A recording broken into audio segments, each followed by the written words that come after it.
This is your weekly energy forecast for the week of December 30th through January 5th, 2026. So, hey, loves, let's talk about the energy that we're stepping into for this final week of the year and the very first days of 2026.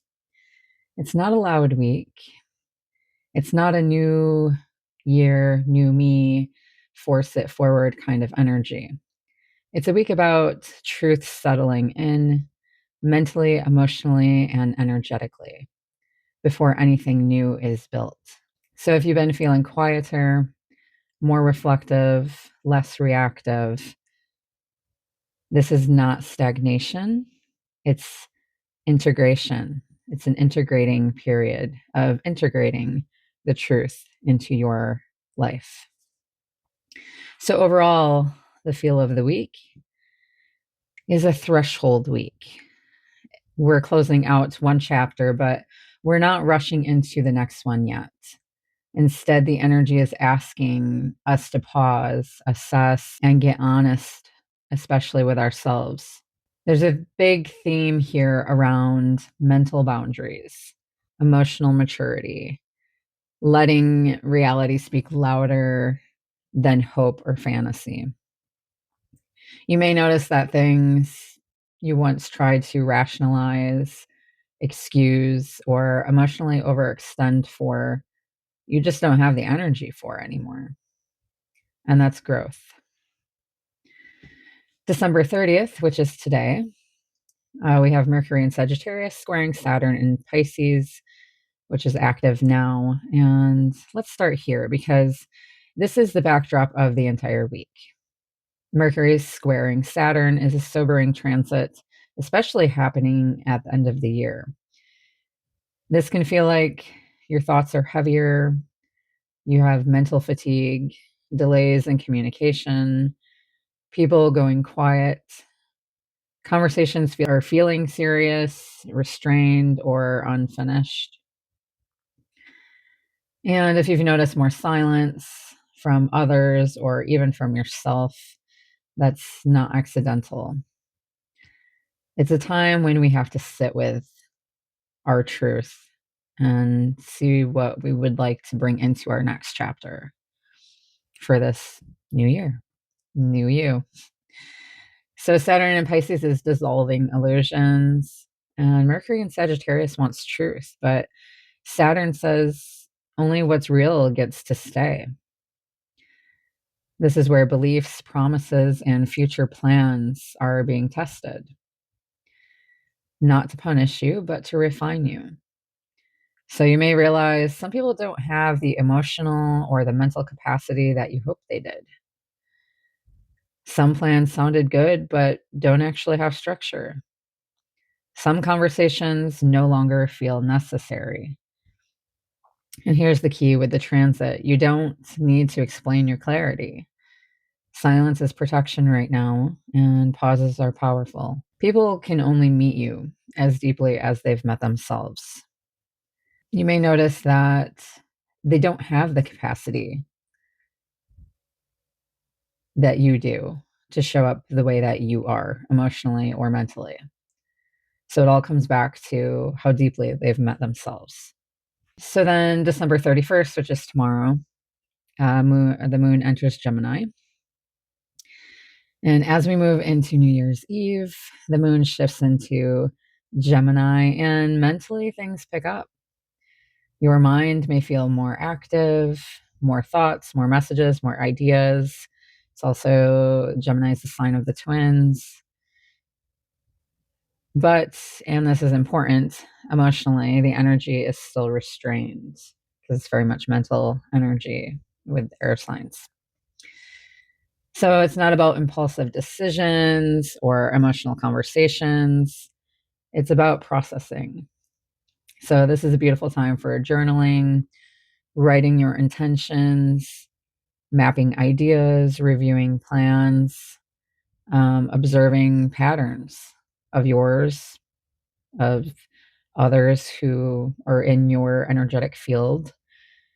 If you find yourself thinking about the past year, replaying conversations, moments, or choices. Don't judge that. That's your mind sorting data.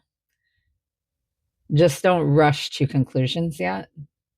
So then, January 1st, Happy New Year, we have Mercury entering Capricorn, and this is where things start to click. This shifts the mind out of emotion and into authority. You're no longer thinking in circles, you're thinking in outcomes. So, this is the energy of what actually works and what am I willing to commit to? What am I no longer negotiating with myself about? And you may feel less talkative, less interested in explaining, less interested in entertaining confusion, and more interested in boundaries, structure, follow through, long term stability. This is where you mentally decide what you're carrying in 2026 and what you're done carrying. Chiron stations direct in Aries on January 2nd marks the turning point in self trust. Old wounds around confidence, your identity, self assertion, feeling seen or chosen begin to loosen their grip. So you may notice you are less triggered by the past, less reactive to certain people, less willing to chase validation. Not because you don't care, but because you finally trust yourself. And probably because you're tired of the loop, the karmic loop. Yes. So healing now moves forward through action, not analysis. You stop revisiting the wound, you start living beyond it. Then January 3rd, we have the full moon in Cancer at 13 degrees. So you may want to look in your chart and see where you have Cancer and close to that degree placement. Within a few, maybe at least 2 degrees each way, it will be more effective for you. And whatever house you have Cancer in, this is an emotional heart of the week.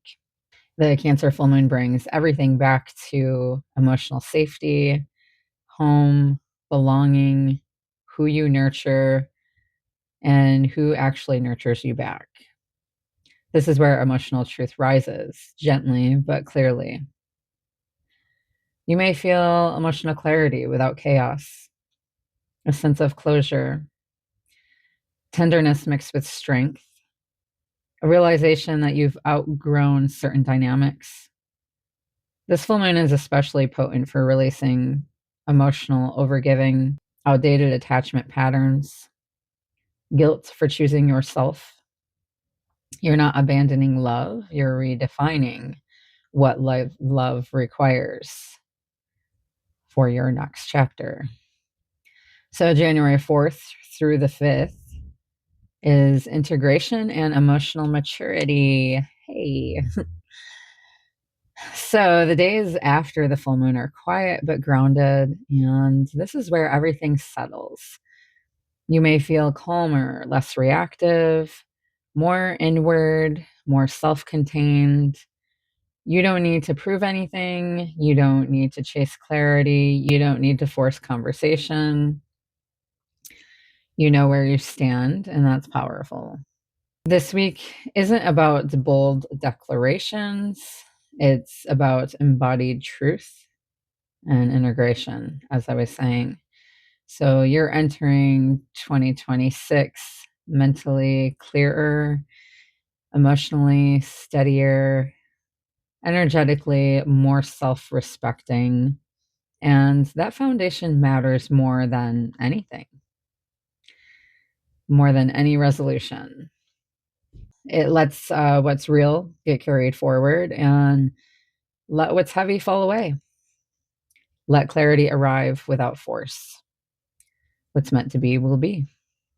If this message resonates, let me know in the comments. And what are you leaving behind? What feels different as you step into this new chapter? And as always, trust your timing. It's going to be different than anyone else's. Nothing is late, nothing is missing. And if you would like a more personal reading on how the current transits are affecting you or how the transits are affecting you into 2026, you can direct message or email me. The link is in my bio or description box of my videos. I'm sending you lots of love and light, piercing through the shadows. Namaste, and have a blessed and happy, joyous, loving, beautiful new year.